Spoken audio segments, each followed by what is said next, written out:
Hello everyone, myself Utkarsh Singh. I welcome you all to this channel. Today we are going to talk about cyber security. जहाँ हम cyber security के बारे में बात करेंगे। आपको मैं एक ओवरव्यू देने का ट्राई करूँगा।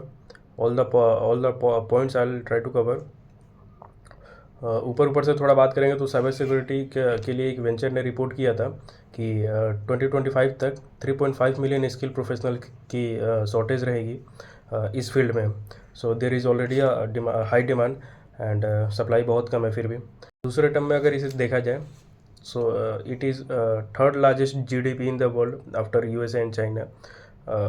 तो आपको इससे एक अंदाज़ा मिल जाएगा ये फील्ड कितनी बड़ी है एंड इसमें कितनी पोटेंशियल है।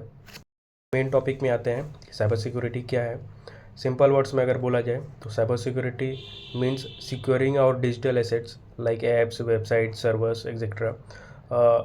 अगर कोई हार्डवेयर है और वो भी अगर इंटरनेट से कनेक्टेड है, this also comes under cyber security. अगर उसे भी सिक्योरिटी चाहिए तो साइबर सिक्योरिटी 100% सिक्योरिटी नहीं मिलता है, बट फिर भी प्रोफेशनल्स क्या करते हैं वो सिक्योरिटी को मैक्सिमाइज़ करते हैं, मैक्सिमाइज़ करने का ट्राई करते रहते हैं।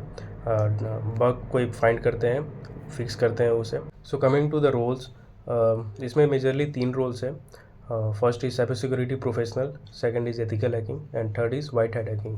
अगर बात किया जाए तो इन रोल्स में प्रोफेशनल्स को कंटिन्यूस लर्निंग करना पड़ता है, क्योंकि विद टाइम टेक्नोलॉजिकल एडवांसमेंट होती रहती है, न्यू साइबर क्राइम्स निकल के आते हैं और प्रोफेशनल्स को उन्हें फिक्स करना होता है। सो ये कंटिन्यूस लर्निंग प्रोसेस बन जाता है। वीडियो में मैं ट्राई करूँगा कि आपको एक रोड मैप मिल जाए, जिससे आपको पता चल जाएगा कि अगर आप इस फील्ड में उतरना चाहेंगे, इस फील्ड में जाना चाहेंगे, तो आपको एक प्रॉपर गाइडेंस की तरह ये काम कर सकता है। ओवरव्यू आपको एक मिल जाएगा काइंड ऑफ। एथिकल हैकिंग एक जनरल चॉइस बन जाता है स्टूडेंट्स के अंदर, क्योंकि इसमें जो कोर फंडामेंटल्स होते हैं साइबर सिक्योरिटी के वो कवर हो जाते हैं।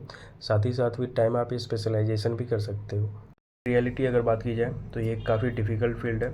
यहाँ आपको रोज़ कंप्यूटर के साथ बैठ के काम करना पड़ेगा, आपको रोज़ नई नई चीज़ें सीखनी पड़ेगी और चीज़ों को सीख के खुद से उन्हें फिक्स करना पड़ेगा। तो अब आते हैं हैकिंग पे।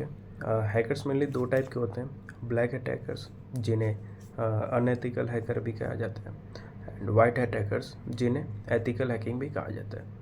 ब्लैक हैट हैकर्स कंपनीज़ या फिर गवर्नमेंट के वेबसाइट, उनके कंप्यूटर सिस्टम पे अटैक करते हैं चोरी या फिर डाटा ब्रीच के पर्पज़ से। वहीं वाइट हैट हैकर्स कंपनीज़ या फिर गवर्नमेंट के परमिशन से उनके वेबसाइट, उनके कंप्यूटर सिस्टम पे अटैक करते हैं, ताकि अगर इन फ्यूचर कोई ब्लैक हैट हैकर्स अटैक करे तो उन्हें वो पहले से फिक्स करके रखे होंगे।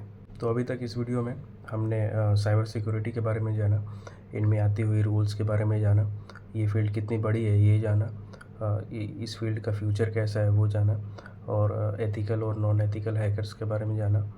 तो अब हम कुछ स्टोरीज़ के बारे में बात करते हैं, जो रीसेंट स्टोरीज़ हैं या फिर जो पॉपुलर स्टोरीज़ हैं, उसके बारे में बात करते हैं। इंडिया में साइबर क्राइम्स के कुछ हॉटस्पॉट भी हैं। हॉटस्पॉट इन द सेंस कि काफ़ी बार साइबर क्राइम्स को जब ट्रैक किया जाता है तो मोस्ट ऑफ द केसेस में कुछ पर्टिकुलर लोकेशन में ही वो ट्रैक होते हैं, इसलिए उन्हें हॉटस्पॉट कहा जाता है साइबर क्राइम का। पहले जामतारा था, उसके बाद अभी 35 से अधिक हॉटस्पॉट हो चुके हैं।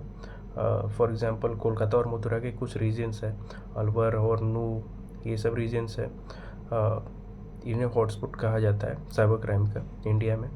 कहा ये भी जाता है कि नाइजीरिया में एक फ़्लाइट भी जाती है, ऑफिशियली जाती है साइबर क्रिमिनल्स बनाने के लिए। एक इंटरेस्टिंग फैक्ट बताऊं तो जब चैट जीपीटी लॉन्च हुआ था उसके 1 हफ्ते पहले ही फ्रॉड जीपीटी लॉन्च हो गया था। फ्रॉड जीपीटी में फ्रॉड कैसे कर सकते हैं, ऑनलाइन फ्रॉड्स, इसकी टेक्निक्स बताई गई थी। ये डार्क वेब पे लॉन्च हुआ था, तो जनरल पब्लिक को इसका एक्सेस नहीं होना चाहिए। साथ ही एक और जीपीटी लॉन्च हुआ था जहाँ पे मेलवेयर का एक्सेस हमारे पास आ जाता है, वो भी डार्क वेब पे लॉन्च हुआ था। जो मेलवेयर पहले लिखने में 1-2 महीने लगते थे, वो मेलवेयर अब कुछ सेकंड में हमारे पास आ सकते थे। तो अभी मैं आपको बताता हूँ डीप फेक के बारे में और कॉल स्पूफिंग के बारे में।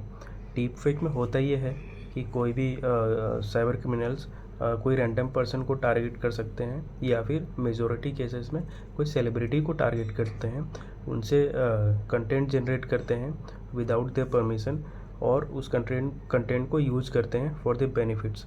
कोई एग्ज़ाम्पल अगर लिया जाए तो कोई एक केस सामने आया था जिसमें सचिन तेंदुलकर जी का कंटेंट जनरेट हुआ था। वो जनरेटेड कंटेंट इस टाइप में था कि एक बेटिंग ऐप को वो प्रमोट कर रहे थे, बट उन्होंने ऐसा कोई कंटेंट दिया नहीं था, वो डीप फेक के द्वारा जनरेटेड था। और कॉल स्पूफिंग के बारे में बताऊं तो call spoofing, SMS spoofing, email spoofing, ये तीनों एक ही कैटेगरी में आ जाते हैं। कॉल स्पूफिंग में होता ये है कि नंबर आप ही का रहेगा, ईमेल आप ही का रहेगा, एसएमएस में नंबर आप ही का रहेगा और आपके द्वारा किसी को मैसेज जाता है, बट आप नहीं करते हो, वो साइबर क्रिमिनल्स करते हैं और उनको कॉल जाता है, एसएमएस जाता है, मेल्स जाते हैं, आपके द्वारा होता है वो चीज़ें, और वो फंस जाते हैं काफ़ी मोस्ट ऑफ द केसेस में। और फंस इसलिए जाते हैं क्योंकि वो वेरीफाई नहीं करते हैं। इसका रिसेंट एग्जांपल अगर दूँ तो हमारे गृह मंत्री जो है वो उनका कॉल स्पूफिंग हुआ था। डीजीपी यूपी जो है उनका भी कॉल स्पूफिंग हुआ था, इंस्ट्रक्शन जाते थे उनके द्वारा। इससे हम लोग बच कैसे सकते हैं?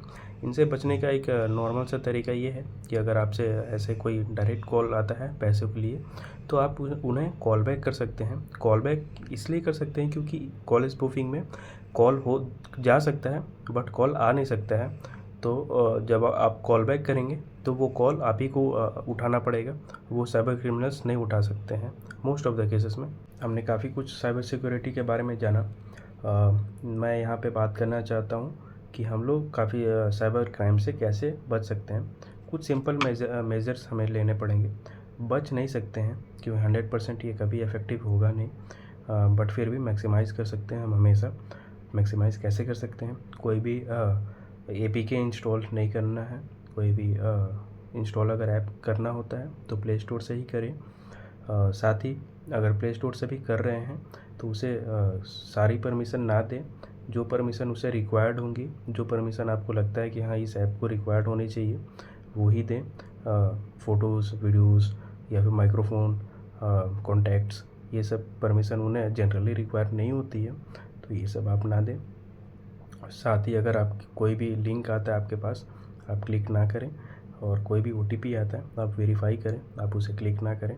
कोई भी कॉल भी आता है आपको तो आप उसे, अगर पैसे मांगता है या फिर कुछ भी होता है, तो आप कॉल बैक करके चेक करें। कुछ मेजर्स हैं जो आप इस्तेमाल कर सकते हैं, इससे आप काफ़ी हद तक साइबर क्राइम से बच के रहेंगे। तो अभी तक हमने कुछ स्टोरीज़ भी डिस्कवर की। हमने इस साइबर सिक्योरिटी को काफ़ी अच्छे से देखा। हमने साइबर सिक्योरिटी क्या है जाना, उस फील्ड के बारे में जाना, इसके फ्यूचर के बारे में जाना, इसकी वैल्यूएशन के बारे में जाना, इसके अंदर रोल्स के बारे में जाना, हैकर्स के बारे में जाना। 2 टाइप के हैकर, एथिकल, नॉन एथिकल, वो जाना। उनके काम क्या होते हैं वो जाना, उनके टेक्निक्स क्या होते हैं वो जाना। उसके बाद हमने कुछ रिपोर्ट्स के बारे में भी जाना था। उसके बाद हमने कॉल स्पूफिंग और डाटा ब्रीच के बारे में भी जाना। उसके बाद हमने काफ़ी चीज़ें और भी डिस्कवर की थी, कुछ स्टोरीज़ भी देखी थी, हमने डीप फेक भी देखा। तो आज के लिए इतना ही रखते हैं। मिलते हैं आपसे नेक्स्ट वीडियो में। तब तक के लिए थैंक यू।